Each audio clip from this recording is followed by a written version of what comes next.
Isang mapagpalang umaga sa atin lahat mga kapwa ko Bicolano Oragon. For today's video, about nga po ito doon sa SIM card registration na nag-start na nga po ngayong araw na to na December 27. Marami na po akong pinanood ng mga tutorial sa YouTube. Kaso nga lang po, hindi po masundan at hindi ko rin po maklik yung mga ginagawa po nila.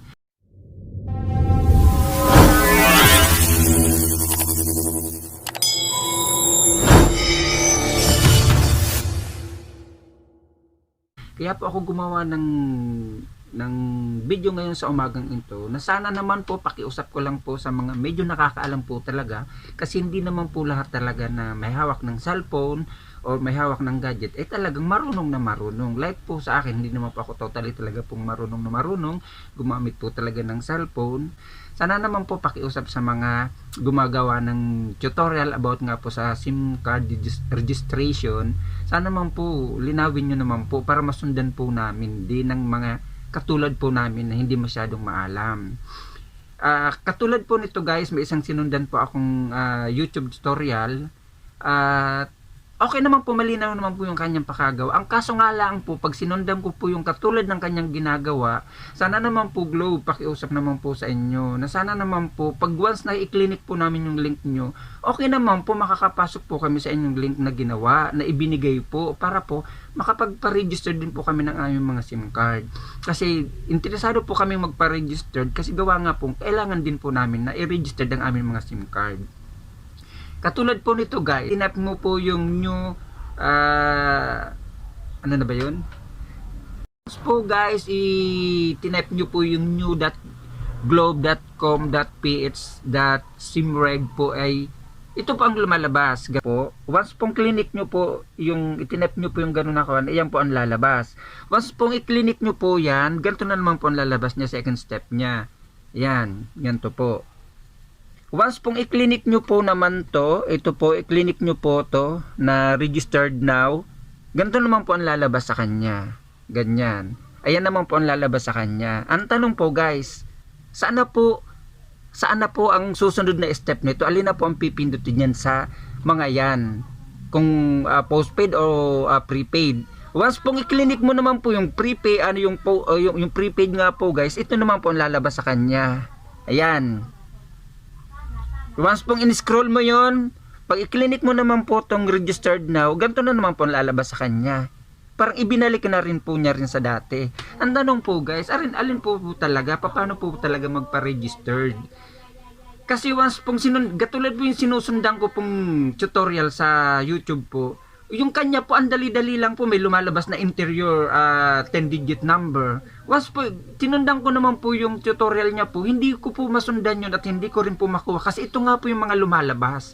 Yan nga po yung mga lumalabas na mga step by step sa akin. Na, once na i-clinic po, tinype ko rin po dun sa Google Chrome, ito po yung lumabas. Pag once i-clinic ko po itong SIM registration, ito naman po yung lalabas, minsan error pa. Once na i-clinic ko naman po registered now, ito naman po yung lalabas. Alin na po dyan? Once naman i-clinic ko po dyan prepaid, ayan naman po ang lalabas. Sana naman po Globe, bigyan nyo po talaga po kami ng link na para makapagpa-registered po kami.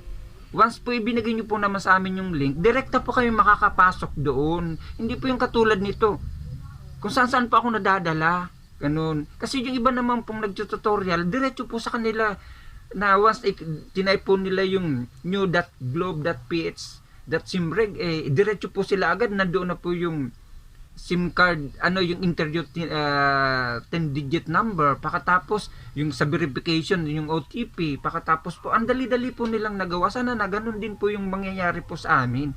Ang hirap-hirap po guys, interesado rin po kaming magpa-registered, lalo na po ako.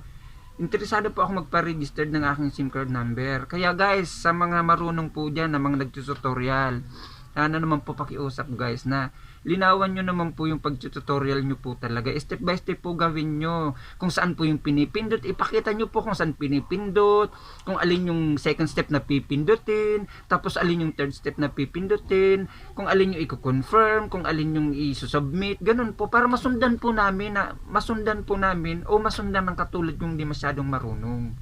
Sana naman po guys, sa mga matatalino nga po talaga dyan na nag-tutorial po sa YouTube, sana naman po linawan nyo, pakiusap na lang po. Para masundan din po namin yung gagawin din po namin, para makapagpa-register din po kami. Kahit mahaba pa po yung oras na ibinibigay po nga para makapagpa-register, mas maigi na nga po yung makapagpa-register din. At least wala na rin po kaming iisipin. O katulad ko po, wala na rin po kaming iisipin. Guys, sana naman papakiusap sa mga nag-tutorial po diyan sa YouTube. Ituro nyo po talaga, as in, ituro nyo po ng step by step para makuha po namin talaga yung proseso, para masundan po namin ng malinaw. Kasi hindi naman po, tulad po ng sinabi ko, hindi naman po lahat talaga marurunong ng mga katulad nyo po. Sana naman po. At sa Globe naman, pakiusap naman po Globe. Sana po, once na i-clinic po namin, o itinype namin po yung link nyo, or clinic namin yung link nyo, direkta po kami makakapasok doon sa link na ibinigay nyo po. Wala na po yung kung saan po kami dadaan. Para, yun na lang po ang susundan namin, once yung link na ibinigay nyo po, yun na lang po ang susundan namin sunod-sunod. Sana naman po guys, pakiusap po ha, na sana naman maturuan nyo din po kami mga hindi mga marurunong. Kaya dito ko na lang po tatapusin na aking video sa hapon at sa umagang ito. Sana naman po matutunan din po namin ang katulad ng mga ginawa ng mga naunang nakapagpa-registered na po. At Merry Christmas na din po sa atin lahat at Advance Happy New Year na po sa atin lahat at God bless. Bye-bye. Salamat po.